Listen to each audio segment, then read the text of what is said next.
Morning बच्चों हमने start करा था chapter number 5 DRC democratic Republic of Congo.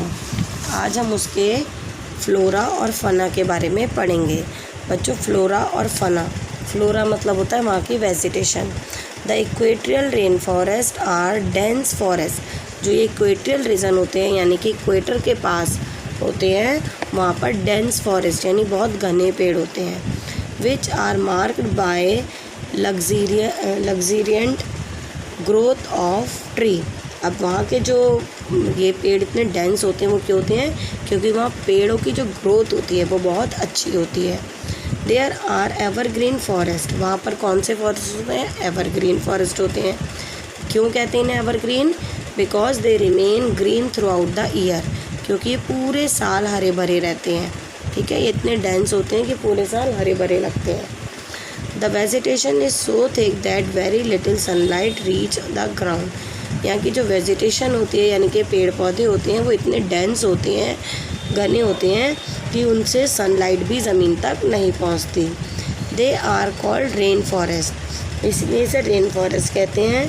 Because they thrive a heavy rainfall. क्योंकि ये हैवी रेनफॉल के कारण ग्रो होते हैं। Some species of these trees are found in the forest are ebony, rosewood और mahogany। और ये जो एवरग्रीन फॉरेस्ट होते हैं इनके जो एग्जांपल हैं यहाँ पे कौन कौन से पेड़ होते हैं? ebony, rosewood और mahogany के। These forests have four tier layer of the vegetation। यहाँ की जो फॉरेस्ट होती हैं वो 4 लेयर्स में होते हैं। जैसे The forest floor has decomposed leaf and fruits। यहाँ का जो फॉरेस्ट फ्लोर यानी जो ज़मीन होती है ना फॉरेस्ट के नीचे वाली, वो किससे बनती है? डीकम्पोज यानी कि जो सूखी लीव्स गिर जाती हैं और फ्रूट गिर जाते हैं उनके डीकम्पोजेशन से बनती है। द सेकेंड लेयर जिसे हम बोलते हैं understory has small tree vines creeps और श्रब्स। जो सेकेंड लेयर होती है उसमें हम छोटे पेड़ों को, बेलों को वेन्स, क्रिपर्स यानी जो उनके बेल चढ़ती हैं, और श्रब छोटे छोटे पेड़ों से रखते हैं। थर्ड लेयर में umbrella like canopy made tall tree.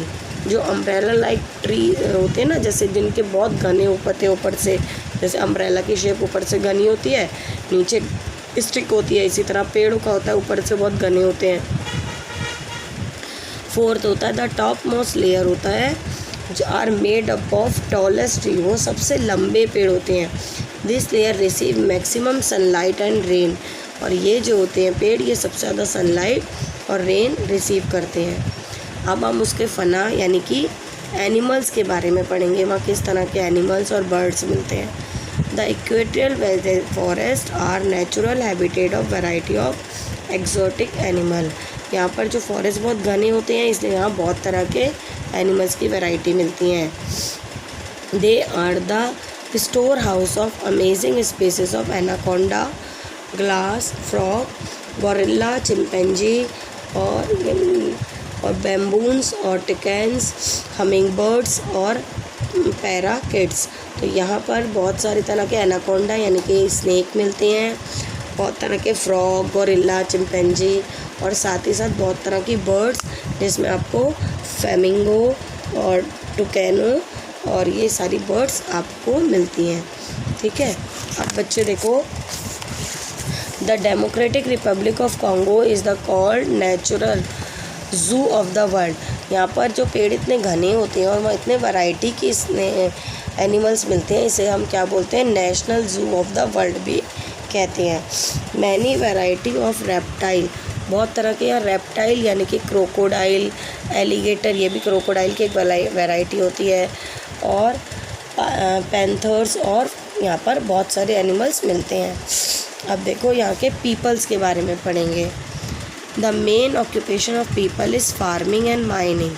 यहाँ के जो पीपल होते हैं, जो लोग होते हैं, उनका मेन काम जो होता है फार्मिंग यानी कि खेती करना और माइनिंग करना होता है। Farmers practice shifting agriculture. यहाँ के जो फार्मर्स होते हैं वो ज़्यादातर शिफ्टिंग एग्रीकल्चर करते हैं, यानी पहले एक जगह एग्रीकल्चर करते हैं फिर थोड़ी देर बाद दूसरी जगह पे चले जाते हैं। In this system, some forest land is cleared and crop are grown for 2 और 3 ईयर्स। जो शिफ्टिंग एग्रीकल्चर होती है, इसमें जो लोग होते हैं वो क्या करते हैं, एक लैंड के हिस्से के पेड़ों को कटिंग करते हैं, वहाँ पर 2 या 3 साल तक एग्रीकल्चर करते हैं, फिर उस स्थान को छोड़ के दूसरी जगह पे चले जाते हैं।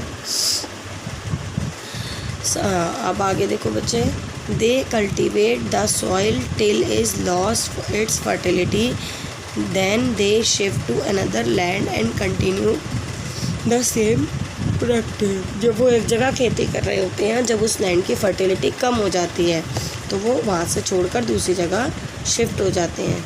In subsistence farming farmer grow just enough crop to sustain themselves and their family. यहाँ सब्सटेंस फार्मिंग यानी कि वो लोग केवल इतनी क्रॉप ग्रो करते हैं जितनी उनको और उनकी फैमिली के लिए रिक्वायरमेंट होती है। People also carry out livestock rearing and fishing to supplement in their diet. इसके साथ साथ बहुत से ये लोग होते हैं वो फिशिंग वगैरह को भी अपने डाइट में यूज़ करते हैं। Crop grow in this region are rice. यहाँ पर ज़्यादातर राइस, माइस, कसावा, इनकी क्रॉप को ग्रो किया जाता है। अब देखो कसावा क्या होता है, कसावा एक रूट क्रॉप होती है, सैपल फूड, जैसे इस तरह से आपने स्वीट पोटैटो खाया है, इस तरह से होती है। इट इज़ डाइड and pounded into flour which is use for making bread. अब ये लोग इसका क्या बनाते हैं, फ्लोर यानी कि आटा बनाते हैं और उससे ब्रेड वगैरह बनाई जाती है। अब देखो बेटा, river draining these region also offer inland navigation and fishing opportunity for the people. अब यहाँ पे क्योंकि रिवर बहुत ज़्यादा है, कॉन्गो वाली रिवर हमने पढ़ी थी, इसलिए यहाँ पर लोगों को नेविगेशन यानी कि रिवर चलाने में, जैसे रिवर में नाव वगैरह चलती हैं, उसके लिए भी फैसिलिटी होती है और शायद वो फिशिंग की अपॉर्चुनिटी भी देते हैं।